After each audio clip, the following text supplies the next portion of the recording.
Thank you for this introduction. And before diving into the code, diving into um, yeah, actually getting our hands dirty with Rust, let's talk about an overview of what we will talk about today. So at Abstract, we're working on two products. One is Abstract, which is a framework, a non-chain framework used to simplify and enhance the developer experience with CosmWasm smart contracts. So there was an introduction last week about that. Feel free to watch the video to yeah, bring you up to speed on CosmWasm.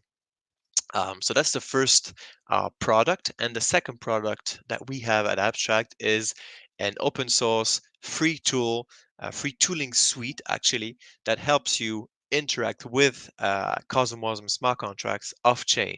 And so that means, let me grab my slides.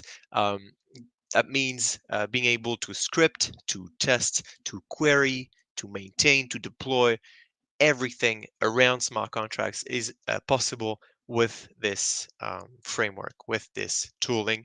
And this tooling is called Orchestrator, cw-orchestrator, as you can see on the screen. This tooling platform is comes from an idea that what we do in CosmWasm is interact with smart contracts. So CosmWasm is the most adopted smart contract framework outside EVM. It's aimed at interoperability and performance, and that's where there is a problem. Is that today there is a galaxy of tools and things you can do with smart contracts. So be it on the front end, on the back end. You can use JavaScript, you can use Rust, you can use Python, you can use anything actually to interact with smart contracts. And this galaxy of tools makes it really difficult to maintain and keep this interoperability between contracts, between frameworks, between um, applications. And this orchestrator tooling allows you to bring this interoperability back and this easiness of usage.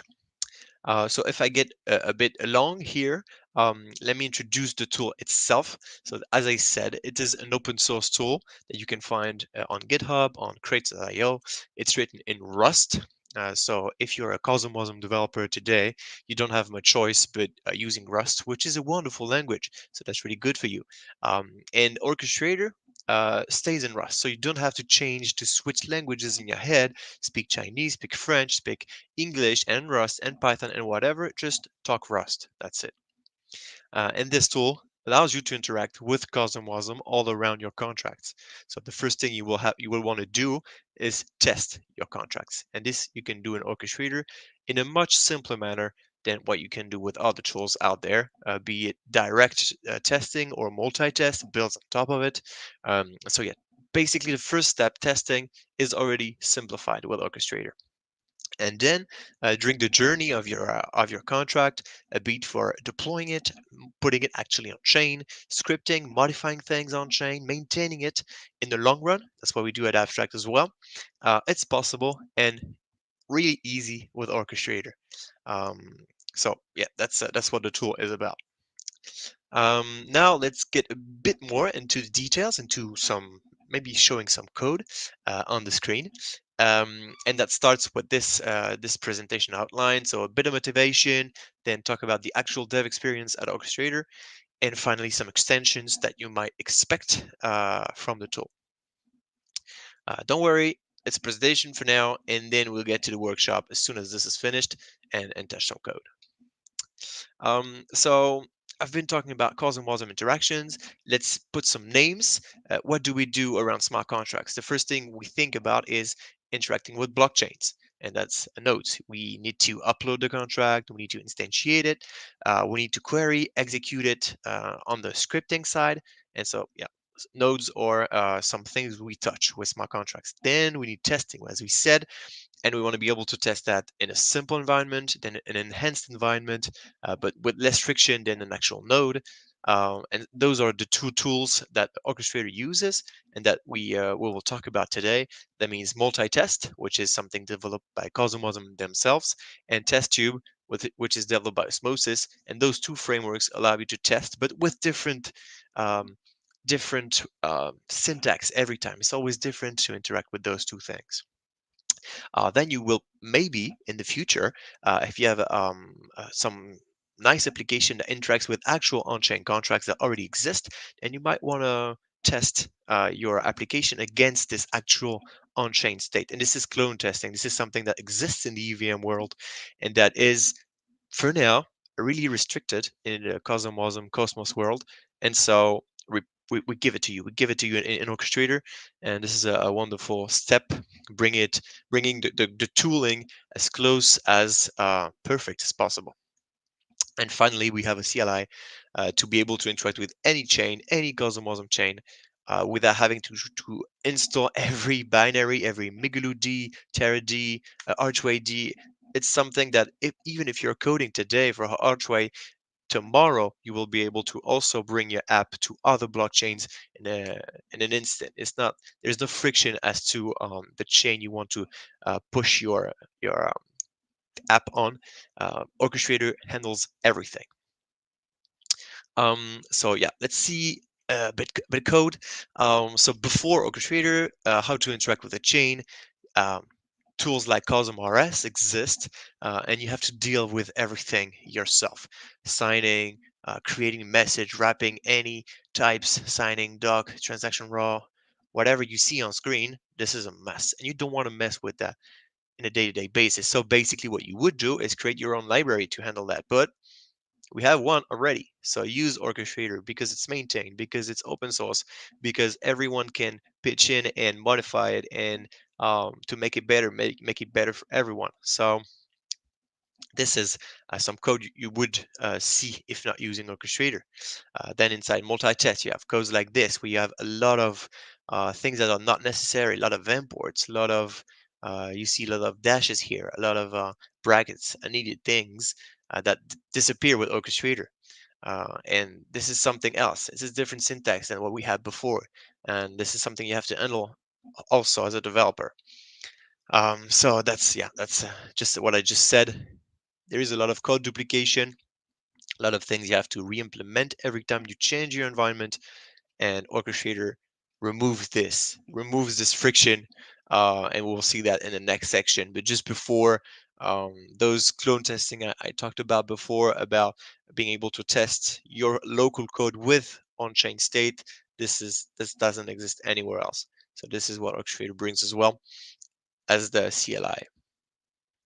So we've talked about dev experience, past dev experience before Orchestrator. Now let's talk about the future. Let's talk about right now. Let me just drink a bit. Let's talk about the actual dev experience on Orchestrator today. So Orchestrator syntax looks like so. So the first thing you do is you will create your chain object, your environment object. And this object will allow you to will allow Orchestrator to know what you're doing, whether you're testing or interacting with an actual chain, etc., etc.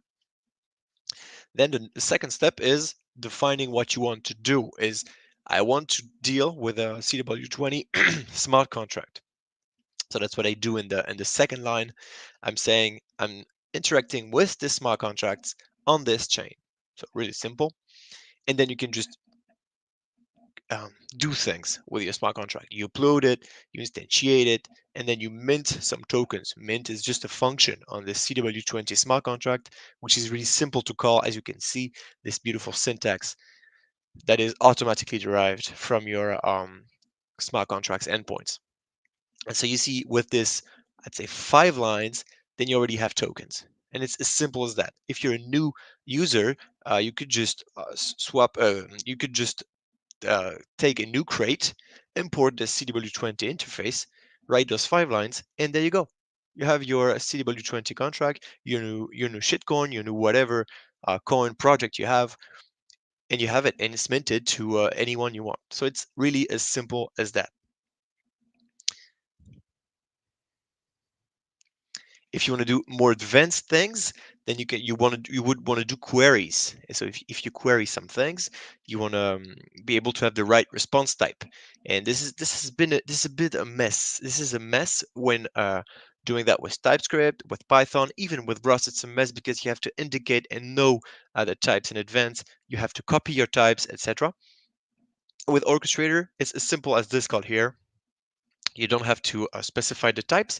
This is automatically derived for you. The balance response type is automatically derived in this example. Here, Minter response, same. So you have everything at your disposal, automatically derived. It's really simple to work with Orchestrator, even for queries, which are known to be difficult in CosmWasm. Um, then the next logical step goes in a sense of composing, of using multiple interfaces, collaborating with other projects, interfacing, integrating with other projects. And this is also really simple with Orchestrator. You can import your contracts really simply, import the WASMs, import the state, import the code. Everything is simple to integrate with Orchestrator. It's also really reusable because of this environment oriented usage.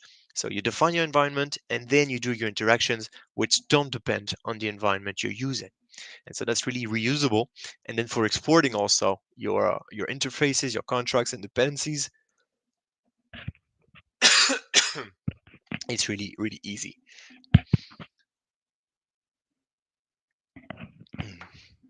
Okay.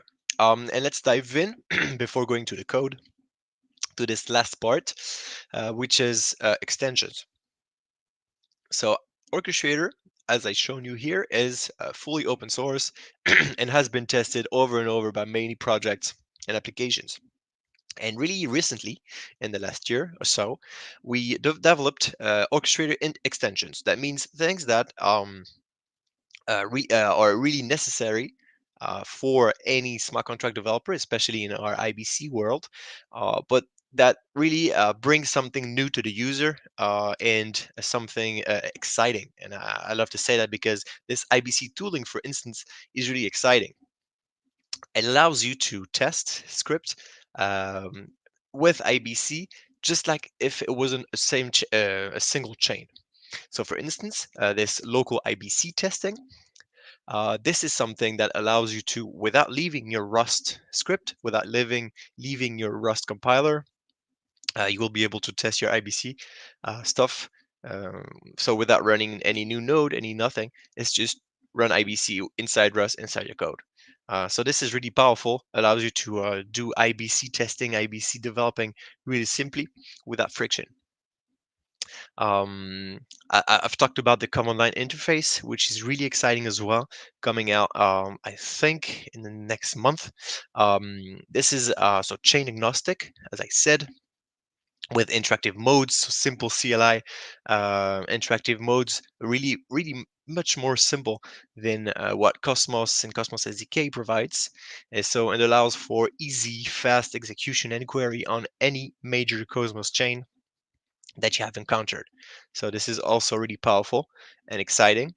And finally, this clone testing thing I've talked about a lot, and that we're really proud of, which allows you to basically replicate your chain state locally without friction. And it's really fast. It's not like you have to download gigabytes of data. It's just you execute your code, it fetches what it needs, and then you can execute your migration or I don't know, hacker test. So that's really a powerful extension as well. And so that's it for this presentation, this big overview of what Orchestrator provides. And so if anything, just keep in mind that if you want to touch smart contracts, be it for testing, scripting, maintenance, analyzing even, Orchestrator is really a go-to tool because it's really simple, integrates with every chain, and yeah, it's just so easy to use. And we'll see that in a moment. So maybe I'll stop here a little bit if there are some questions. I don't know if there are some questions already. Maybe not. No, I don't see any questions. So yeah, feel free to send your questions, be it here now or go in our Discord server later if you're watching. If you're not watching live, you can find infos on Twitter. And we'll dive in inside the workshop right now. Maybe I'll send a link in the chat so you have access to this, um, to the repo that we have prepared for you to follow along and also use this workshop. So let me just get you the link. Here it is. So the link is, oh, how do I send a link here? I'm not sure. Mhm.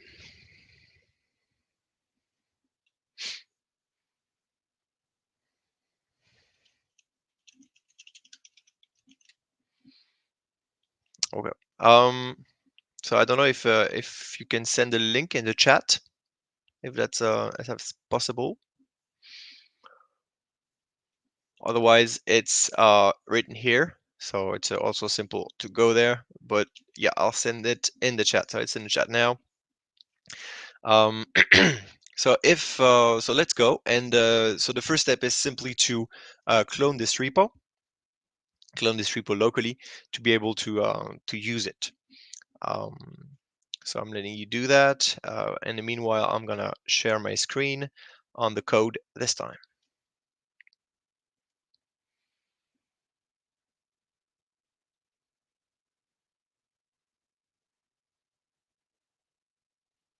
All right. So now sharing my screen on the code side. Up, yes. So in this repo, we have we have set up a workshop with some quests. So if you go to the README in this repo, you have 5 quests. So quest 1 through quest 5. It's easy to follow. And so those quests will help you take your smart contract from a smart contract level to a orchestrator integrated smart contract that helps you, as I said, make your life really easier as a developer. So what we're gonna do in the next, I'd say 40 minutes or maybe a bit less, is go through those quests one by one to show you how it's done. And you'll see that it's really easy to integrate with Orchestrator. And I'd say let's jump in. So you have in the GitHub a quests branch and a solution branch. So in the quest branch, which is the branch you should have when you clone, it's where you can do the quests yourself or follow along this tutorial. And in the solution branch is where you can find the solutions for this workshop. And so I invite you to not look at the solutions for now. Try the quest yourself. These are simple with a lot of steps, a lot of things that is already written by me. And if ever you're stuck, try more. And if not, then you can look at the solution. Let's try with quest 1 to start. So if you go into the folder architecture, you see we have 2 contracts in this repo and 1 script folder. For now, for quest 1, we're going to focus on the counter contract. So this contract is a simple counter contract. So counter is you can increment the counter. You can see the execute message here. Really simple. You can reset the counter to a given value. And you can get the count to know at which point, at one point, what the count in this counter is. So you see that's a really simple contract. It's the usual example smart contract that we have, and in the Archway documentation, if I remember correctly, it's the contract that is chosen as well.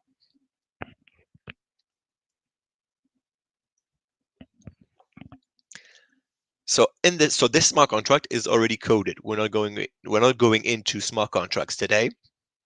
It has been done already in this tutorial series.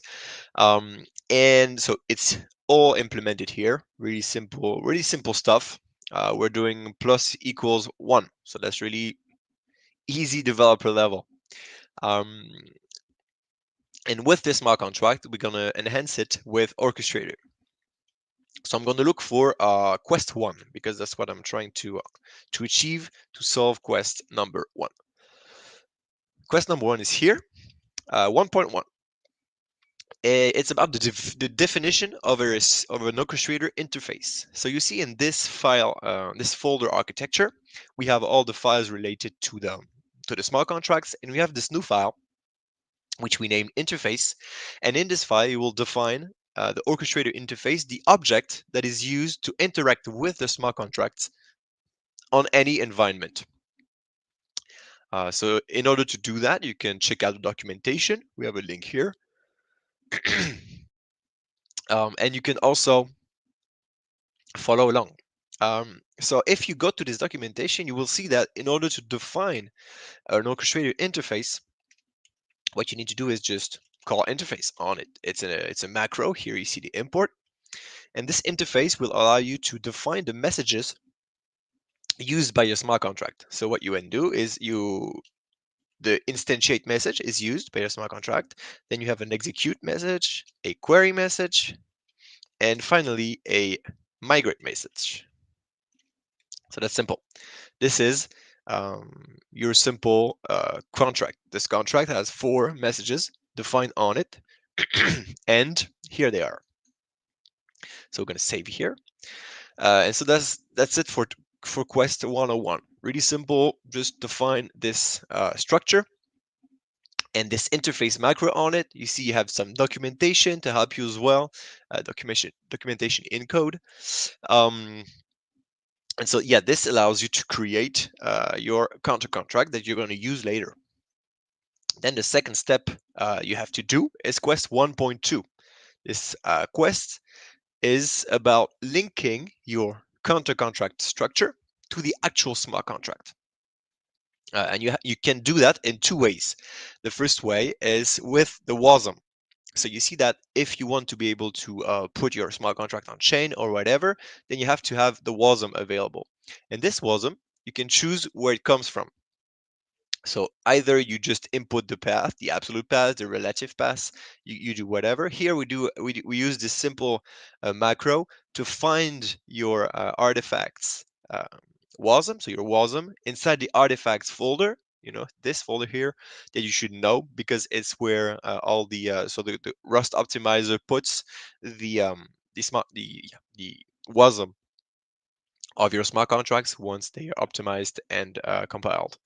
And so using this code, which you can also find in the documentation, we can just say that this the WASM for this contract is called counter contract. So this here is the same as here because it's the file name. Without the extension, you don't. It's just finds it automatically. And here we have linked our counter contract to its WASM via this function. Really simple. And then second step is for testing, you might not want to use the WASM. So for instance, for local testing, you don't really care about the WASM. You want the actual functions to be able to execute them different endpoints. And you do that here in the wrapper. So for here, we already have the execute function, the query function, the migrate function registered. And we're going to do the same thing for the instantiate function. Oh, it's in the same crate and in the same module. All right, so now this is just, we have registered this instantiate function inside the contract. So that was an easy quest as well. As I said, it's really easy to integrate with Orchestrator. So the steps are, you go to the documentation here, you copy paste the code there is, you adapt it to your contract, and it's here. It's a bit boilerplate, but it's needed for you to understand where we're going here. Now I'm going to go for quest. Oops, sorry, I don't know how to search. Quest number 1.3, which is the last in the one section. So the last step here is to be able to call your functions. So you remember the mint function. I was able to call cw20.mint and then my arguments.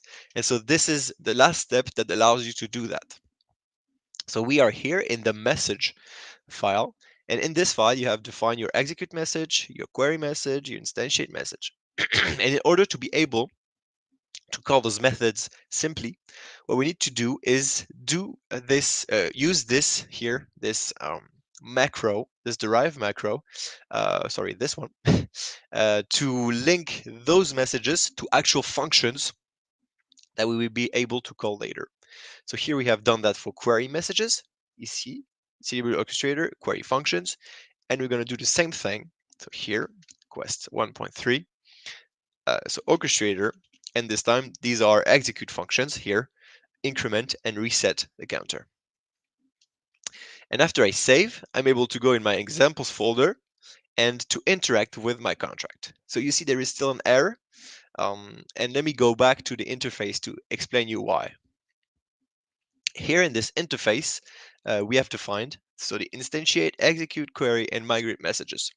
But we're also able to specify a contract ID, which allows you to, by default, name your contract. We'll see later what it means. But here I want to, whoop, okay. Let me just not specify an ID here, and we'll see what it means. So this counter contract doesn't have an ID. So here we need to specify when we want to interact with a contract, how it's called. So first, let's just give you some time to adjust here. Inside the script, what we will do is we will, so this counter contract that we just used, we will upload it, instantiate it, increment it, and then see if it actually incremented the count. So a really simple interaction with this simple contract. Here we're creating our environment, which is a mock environment with Bec32 addresses. And on this environment, we're creating this contract. And this contract, we have to give it a name. So we're going to give it a name, which is test counter. And with this name, you're able to run this code and upload it, instantiate, and increment everything. So that's really a simple, and I mean, quest 1 was showing you that in here we have taken 10 minutes, which is fairly long, but I talked a bit, but in less than 10 minutes, you're able to get Orchestrator up and running on your contract and be able to call this simple syntax on your contract. So let me just fix this last error because I hate errors. It was the same thing. Here we have a contract ID for this contract, and we can call it whatever. Here, it's not really important. Cavern, counter, that's not really important. All right.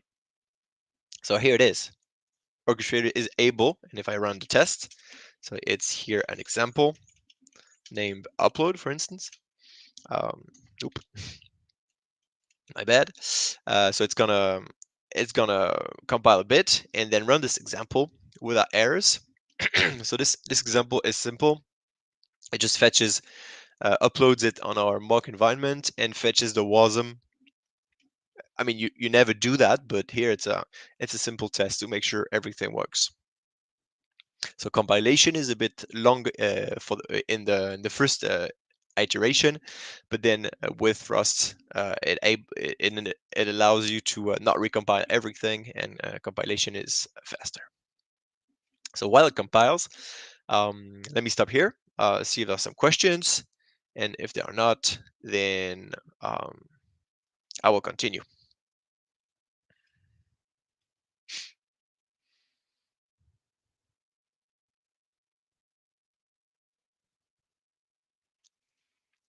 Okay. So no questions. Upload is almost done.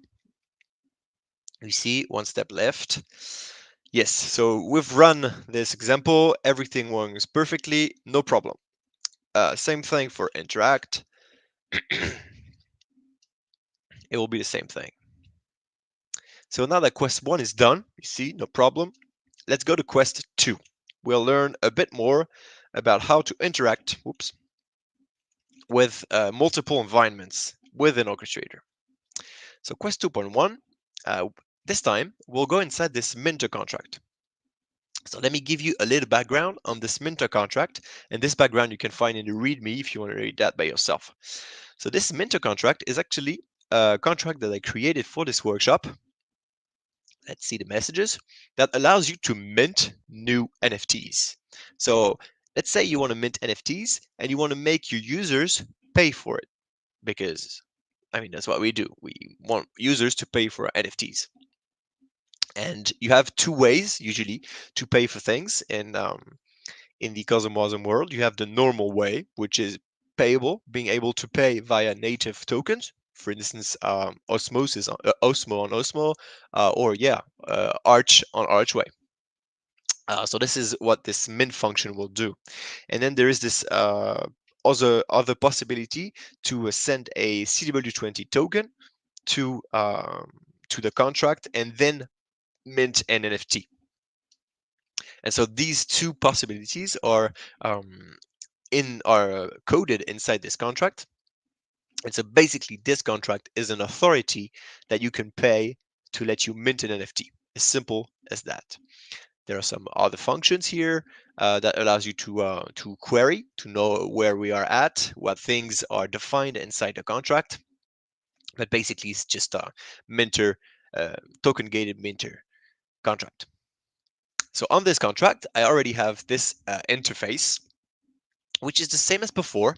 You see here you have this ID. So it's what we've called, I haven't done before. It's this fifth argument allowing you to name your Minter contract, but it's otherwise it's the same thing. You have the four arguments. If we don't want migrating, we can just say, oh, it's empty. There is nothing here. No migrating, or maybe no query message. We could do that, but we won't do that today because we need those messages. And then the uploadable implementation with the wasm function and the wrapper function. So let's go now and see what we have to do for quest 2.1. So that what it says here basically is our contract, and I'm changing file here on purpose. We have multiple endpoints. We have the instantiate endpoint, execute, and then we have query. So that's the usual endpoints. But we have this reply endpoint, and this reply endpoint is used by the contract to be able to actually save the NFT address, because the NFT is instantiated by this Minter contract itself. So this is just some logic I wanted to add to showcase the use of this reply function and how we can integrate it with Orchestrator. And finally, the migrate function, and I'm seeing that I have a problem. I need this. I forgot this endpoint here, but that's okay. That's not a problem. Let's just run the compilation to make sure it's not a problem. Okay, let's go in the interface again. And what it tells us here is we need to make sure all the endpoints are registered with our contract. And as we see here, it's not the case, because as I said, there is execute, instantiate, query, migrate, but also reply. So we need to add the reply function, which is defined in the same crate. Right. So that was also an easy step, but don't forget that you have to put everything, every function, every endpoint, register it in this wrapper function. Let me just make sure it's in the right compilation. Sorry about that. So 2.1 was easy. Just add the reply endpoint, and you see there is a test to make sure it works. So we'll run this test, which is defined in my folder. So if I go in my console and run this test, again, it's a bit, the first time is a bit long, but it's going to be okay. And we're going to make sure that this reply endpoint was indeed well defined within our wrapper.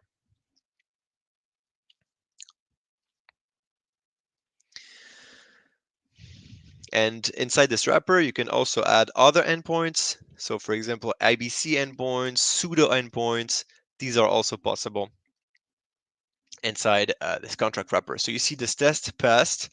So we have implemented our reply function correctly. Let's go. So that was Quest 2.1. Let me just minimize that. It's a bit of a up. So now let's go to Quest 2.2 and following. So what we have done here is we already have our interface contract, our interface module, sorry. This interface module has defined everything that we need to now test our contract. So let's test interoperability. As I said before, Archway is really good for that. So on this test, what we do is we have this minter contract, and this minter contract will mint NFTs. So we have to import and upload an NFT contract. So that's what we do here. This structure here was defined in the NFT crate, and I can import that here directly from CW721 base interface. So that's I just import something that someone else did. And then I do the same thing for my CW20 token. So it's exactly the same thing. This structure comes from the CW Plus interface, which could have been done by someone else. So I import those two contracts, I upload one, I instantiate one, and then I need to be able to actually mint NFTs with my interface.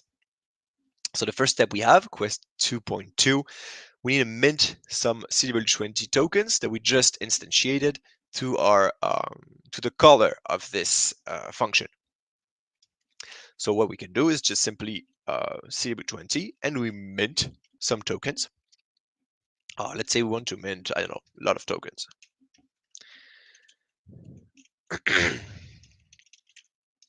So that's really simple.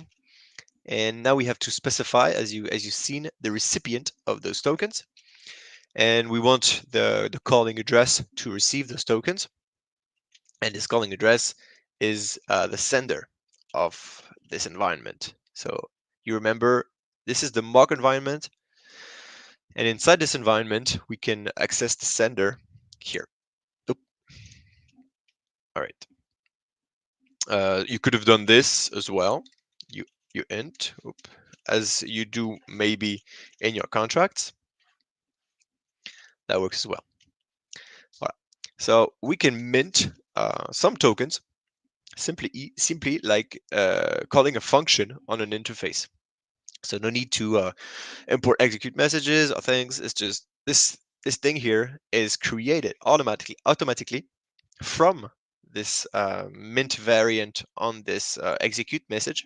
So it's really, you don't have to care about it. You define your here this, you remember this derive orchestrator execute functions, and then you forget about it. You add new variants, you do whatever, and everything will be type safe, and that's really important here. So Quest 2.2 is done. Now 2.3, we'll do what's needed, and we want to be able to mint with native tokens as well. So we have to add them to our balance. So we're going to add balance to our sender again. So that's a sender. That's it. And we want to give them same amount of native denom. So that's really simple. We just yeah, oops, sorry, the types are not perfect, and that does not exist. Voila. Now we've just added native denoms, native tokens to our environment, and this is our sender which receives them. And now let's go into the actual business of minting an NFT using the minter. So here my minter is instantiated, is created. There is an NFT address which is created, so that's cool. And this NFT, I want to be able to mint them. So I use my minter. I can call this mint function as well. And this mint function actually was what I called payable, which you can send coins to it. And that's what we did with this little macro here. We've said the mint function does not have arguments, okay, but it can receive funds. And so it generated this function here, and I can send funds here. So my price is 200, as seen just above here. And I want to send 200 of native denom to my contract to be able to mint. So that's what I do here. Then there is an assertion to make sure something was minted. And then for quest 2.5, I want to be able this time to mint with cw-20 token. So that's what it does here. cw-20 send. All right. So now we haven't solved quest 2.5, and let's see what the problem is. So the test is here. All right, so the test is compiling. And we have solved everything from quest 2 up to 5. And this has not been solved yet. And let's see what error we can see. So let's make that bigger. We see here token ID already claimed. And what I didn't say is actually the token ID, so the NFT ID, which is created when you call this mint function here, or this mint endpoint here, it's actually composed of the sender address and the number of the block. But here, because we are in a mock environment, the block number hasn't increased. So to do that, you can call this function, which is called wait blocks, and you can wait one block. So in this mock environment, it will just increase the block number. If it was an actual node, it would wait the actual amount of seconds needed to get to the next block. And so with this, we're able to mint a new token. So this test is compiling, and we'll have our test pass in a second. So that's it. This time, we have waited a block, and we're able to mint a token. So here it is for quest 2. What was done in this quest is taking a test environment and then using our orchestrator interface on it to do multiple actions. And we've seen also how orchestrator works well with interoperability. We were able to import new contracts, contract interfaces, upload them simply without having to care about where the WASM was, without having to care about where the code was. Everything was already done by the maintainers of those two crates. So that's a lot of, this brings a lot of interoperability and brings forward the open source part of development. So this is I'm done for quest 2. Let's see what quest 3 brings me. Whoop. So quest number 3. Here. So in this quest 3, I want to do the same thing. The exact same thing as before. So you see this the same script. I have my mock environment.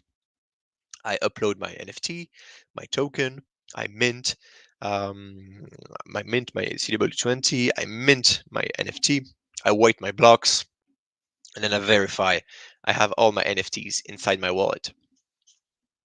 Well, now what we want to be able to do is not call this on this mock environment, but be able to call that on any environment, be it test environment, daemon, osmosis test tube, or other things that you want to be able to call it on. So let's remove this, because what we want to be able to have is a function which takes this environment as an argument and then do everything on this environment. So this chain environment here. So I remove this line and a lot of errors pop up, but that's normal because this I changed the name. It's not mock, it's chain anymore. It's not, now it's chain. And this chain here, you see it has a trait which is called CW environment. And this defines everything that needs to be defined in order to run. And this is defined on a lot of environments, and we'll see a bit later where it's defined. So in order to change the exact code that I copy pasted from the previous quest, I just need to change the name of the variable. So I'm doing it here just to show you, but in general, you just call it chain and you don't change everything. But here, that's it. I mean, I've taken the code that I had before and I just changed the variable name, and then it works. And now we have this generic test that we're able to execute on any chain that we want, on any environment actually that we want. So let's see in 3.2 what we're going to do. So here we have this same mock environment that we had before, and this time we're going to just call this function, this generic test function, on this chain. So that was it's not different than what we've done before, but it's just something to showcase how it works. So generic test, I'm going to call that on my mock environment with my native denom, which is supposed to be a string, and that's it. And that's my test. Yeah, it's called mock, obviously. All right. So now 3.2 is done. We have just called the same function as before on our mock environment. Nothing new. But here it's a bit different. So we'll do exactly the same thing. So I can even copy paste this. Copy paste, test tube. And that's it. Maybe import this. Yes. And so on this new environment, which is called Osmosis Test Tube, which is actually testing your code on binaries, on chain binaries, without having to leave your Rust code. So this is a bit better than the mock environment, but also a bit slower and needs the WASM to run. But it's the same code. We've used the same code and we've integrated test tube, and that's it. And so you see that we don't have to rewrite anything. To do tests, we don't have to write multiple interfaces, multiple things. It's just we write one code and we adapt it to the environment that we need. So that was easy. And finally, I want to show you another environment. So let me just take the same function, copy, paste. That was easy. This is, I've called it chain here this time. And it's called here, let me just show you here. It's using the Constantine testnet, so it's Archway Constantine testnet. So it's an actual daemon, so an actual node here of Constantine that I'm interacting with. So here it's not a joke anymore. It's not local anymore. It's going out and sending requests on testnets. So I'm going to use what's the name of the gas here? A const. So that's the name of the daemon. So simple. And let me run this test to show you how it works. So the test is cargo test, and the name is 3 daemon generics rs, but it's not a test, it's an example.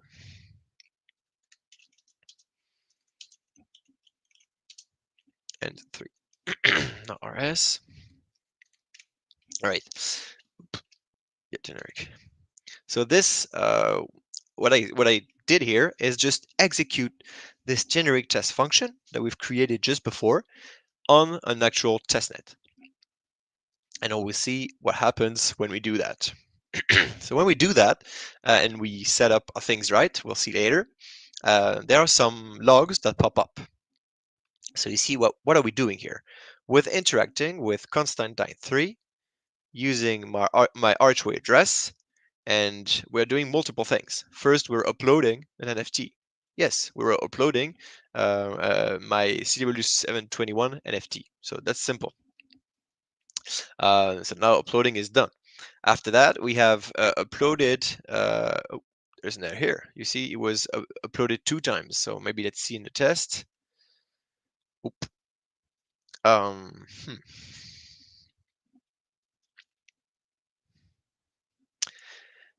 Okay, it seems to be an error here. But here, what we're supposed to do here is upload our CW20 token.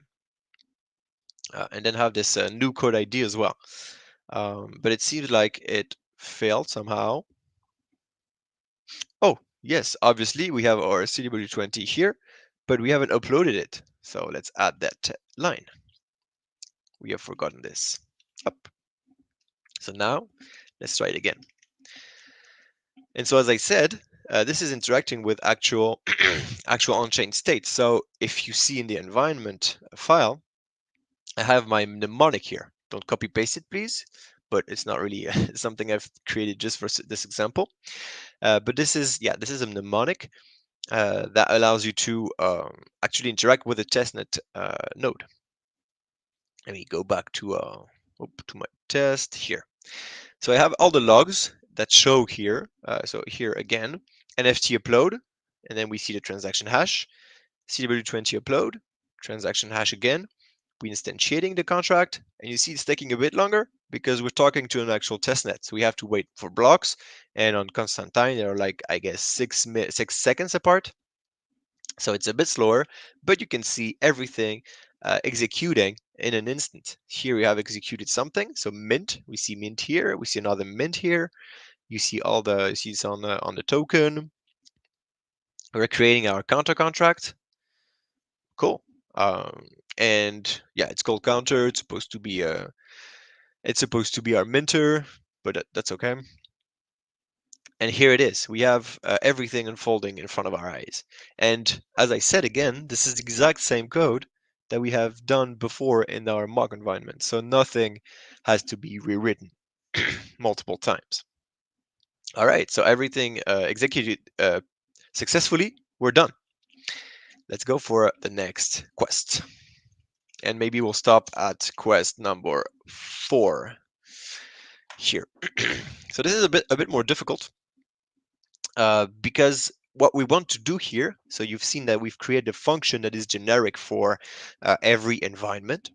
Here we have also a trait, which is called the deploy trait, which you can use on your project to deploy everything just by calling a function. So this allows the developer to deploy their functions and their contracts, but this also allows users of this application as a library to import everything that is defined in the in the um, in the crate.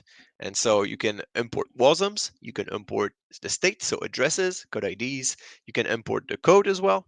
I mean, that's normal. And this deploy trait is here for interoperability. It's designed for collaboration. So how you do that is, so for our example, our cw-orchestrator workshop structure has an NFT, a token, and a minter. That's the exact same case as we've had before. So what this would do, what this orchestrator workshop does, is it provides an interface for users to be able to mint the tokens themselves without having to care about types too much, by just focusing on the core code. So this deploy trait here, so you need to define some functions, and so that's quest 4, and I'm not going to get into it, and you can see that yourself in the orchestrator workshop repo. But this trait allows you to define your logic for this structure to be deployed on chain. So first you store your codes, then you deploy everything, you instantiate, you specify addresses. Yeah, you do all your logic here, and this is reusable by any other project and developer. And the key part is this deployed state file function, which actually allows you to export all your code IDs, your addresses for other developers to use. And so yes, that's it. That's the collaboration part, and it's at the center of this deploy trait. Let me just minimize this. Yes, it's better. So we're going to skip quest 4 because it's a bit longer, and it's something that I would like you to discover by yourself, because it's really around collaboration and open source. Let's go directly to quest 5, which is really much simpler and faster. Quest 5 is the other side of the collaboration, is how do you import another project. So we've seen in the deploy endpoint that we have a store bundle. We have deploy bundle, but we also have a function which is called, and we'll see it together. So on this bundle here that I created, it's called load from. And so this takes an environment, and again, it can be anything. It can be a daemon, can be a test environment, so whatever. And this allows you to, oh, I need to clone here. This allows you to take this bundle as exported by the developer and load its state inside your computer and inside your code. So let's just review what happens here, and then we'll execute that. Here, we load our bundle. Then we retrieve the address, make sure that we have the state that this address was loaded correctly from this bundle. And then what we're going to do is going to mint an NFT on this bundle, on this Constantine 3 bundle, using native tokens. And this is just everything is fetched from the contract. Even this Gastinum could fetch from the contract.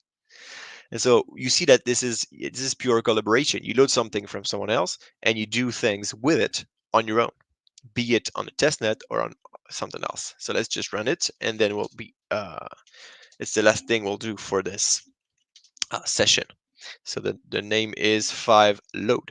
So this is our example. This example needs to compile a bit, and you will see again the execution of this code live, and you will see what it says. All right. So it's the same thing. We're interacting with Constantine 3, and you see that we have loaded. So here we have loaded this NFT address, which is the address that was that I actually before I saved it inside a state that is now on GitHub, and that every one of you can access. So everyone can go clone this repo and execute this 5load script to load the NFT address. So it's simple collaboration, nothing else is needed. Then I mint my new NFT, and I see in this query here that I have a lot of NFTs to my name. I have tested this code before, so there are a lot of NFTs, but I just minted my NFT here. And that's it for our workshop today. Thank you, and don't hesitate if you have any questions. Ask them now and or on Discord, Twitter later. Thank you.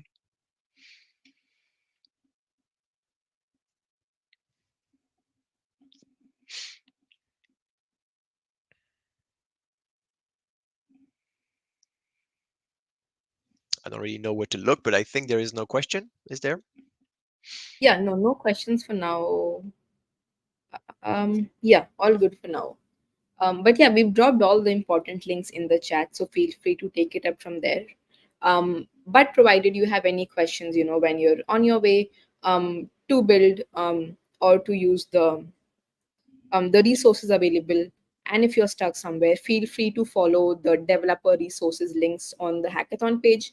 It has the builders chat, the developer docs, the website, everything that you need. But yeah, thanks for the time today, Kayansky, and all the resources that you've shared. Super insightful. Um, yeah, I think that's all from my end. Anything else? Any closing thoughts that you want to share with the hackers today? Um, Not really. Just use Orchestrator, have fun. It's the even in especially in a hackathon environment, it's really a wonderful tool. So yeah, get on board. Yeah, that's it. And good luck for everyone building in this hackathon. Thanks a lot, Kansky. Take care, Bye. everyone. Good luck, everyone. Bye.